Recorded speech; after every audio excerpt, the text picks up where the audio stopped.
ಯುವ ಕಾರ್ಯಕರ್ತರಲ್ಲಂತೂ ನೀವು ಅಧ್ಯಕ್ಷರಾದ್ಮೇಲೆ ಸಿಕ್ಕಾಪಟ್ಟೆ ಉತ್ಸಾಹ ಇದೆ, ಸಿಕ್ಕಾಪಟ್ಟೆ ಜೋಶ್ ಇದೆ, ಒಂದು ಪವರ್ ಬಂದಿದೆ ನಮ್ಗೆ ಅನ್ನುವಂಥ ಖುಷಿ ಇದೆ. ಬೇರೆ ನಾಯಕರಿಗೂ ಕೂಡ ನಿಮ್ಮ ಕಾರ್ಯದ ಬಗ್ಗೆ ಬಹಳ ಖುಷಿ ಇದೆ, ಸಮಾಧಾನ ಇದೆ. ಬಟ್ ನಿಮ್ ತಂದೆಯವರಿಗೆ ಸರ್ ಎಷ್ಟು ಮೆಚ್ಚುಗೆಯನ್ನ ಯಾವತ್ತಾದ್ರೂ ವ್ಯಕ್ತಪಡಿಸಿದ್ದಾರೆ? ನೀವು ರಾಜ್ಯಾಧ್ಯಕ್ಷರಾದ್ಮೇಲೆ ಇದು ಮಾಡಿ ನೀನ್ ಬಹಳ ಚೆನ್ನಾಗಿ ಮಾಡಿದೆ, ಇದು ನೀನ್ ತುಂಬಾ ಚೆನ್ನಾಗಿ ಹ್ಯಾಂಡಲ್ ಮಾಡಿದೆ, ಹಂಗೇನಾದ್ರೂ ಮೆಚ್ಚುಗೆಯ ಮಾತುಗಳು ತಂದೆಯಿಂದ ಸಿಕ್ಕಿದ್ಯಾ ಸರ್? ತಂದೆಯವರು ತಾವೇ ನೋಡಿದ್ರು ಮಾತನಾಡೋದೇ ಕಡಿಮೆ ಅವರು.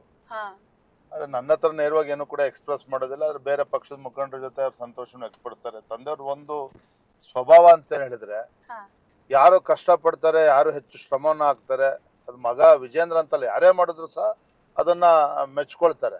ಆದ್ರೆ ಎದುರುಗಡೆ ಒಳ್ಳೆ ಹೇಳೋದೆಲ್ಲ ಹಿಂದ್ಗಡೆ ಮುಖಂಡರ ಮುಂದೆ, ಕಾರ್ಯಕರ್ತರ ಮುಂದೆ ಮಾತನಾಡ್ತಾರೆ. ಅದೇ ನಮ್ಗೆ ಒಂದ್ ರೀತಿ ಪ್ರೇರಣೆ ಅದು.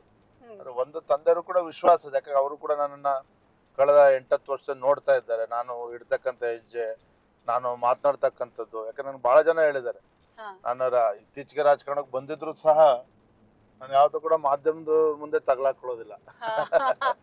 ಏನ್ ಹೇಳ್ಬೇಕು, ಎಷ್ಟು ಹೇಳ್ಬೇಕು, ನನ್ನ ಇತಿಮಿತಿಗಳು ಬಹಳಷ್ಟು ಜನ ಅದನ್ನ ಅಪ್ರಿಶಿಯೇಟ್ ಮಾಡಿದ್ದಾರೆ. ಬಹಳ ಜನ ಸ್ವತಃ ಪ್ರಧಾನಮಂತ್ರಿಗಳು ಒಂದಿನ ಹೇಳಿದ್ರು, ನಾನು ನನ್ನ ಅಧ್ಯಕ್ಷ ಆಗಿ ಘೋಷಣೆ ಆದ ನಂತರ ಅವ್ರ ಆಶೀರ್ವಾದ ತೆಗೆದುಕೊಳ್ಬೇಕು ಅಂತ ಹೋದಾಗ ಸ್ವತಃ ಪ್ರಧಾನಮಂತ್ರಿಗಳನ್ನ ಹೇಳಿರ್ತಕ್ಕಂಥದ್ದು, ನೋಡು ವಿಜೇಂದ್ರ, ನಾನು ಬಹಳ ರಾಜಕಾರಣಿಗಳು ನೋಡ್ತಾ ಇರ್ತೇನೆ, ಆದ್ರೆ ನಿನ್ನಲ್ಲಿರ್ತಕ್ಕಂಥ ಒಳ್ಳೆ ಗುಣ ಅಂತ ಹೇಳಿದ್ರೆ ನಿನ್ನ ಮಾತು ಕಡಿಮೆ.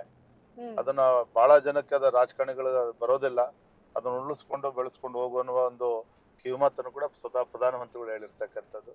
ಹಾಗಾಗಿ ಒಂಥರ ಎಲ್ಲವೂ ಕೂಡ ಸರಿದೂಗಿಸ್ಕೊಂಡು ಹೋಗ್ತಕ್ಕಂಥ ಕೆಲಸ ಮಾಡ್ಬೇಕಾಗಿದೆ, ಪ್ರಾಮಾಣಿಕವಾಗಿ ಮಾಡ್ತೇನೆ. ನ್ಯೂಸ್ ಫಸ್ಟ್ ನಿರ್ಭೀತಿಯಿಂದ ನಿಮ್ಮ ಪರವಾಗಿ.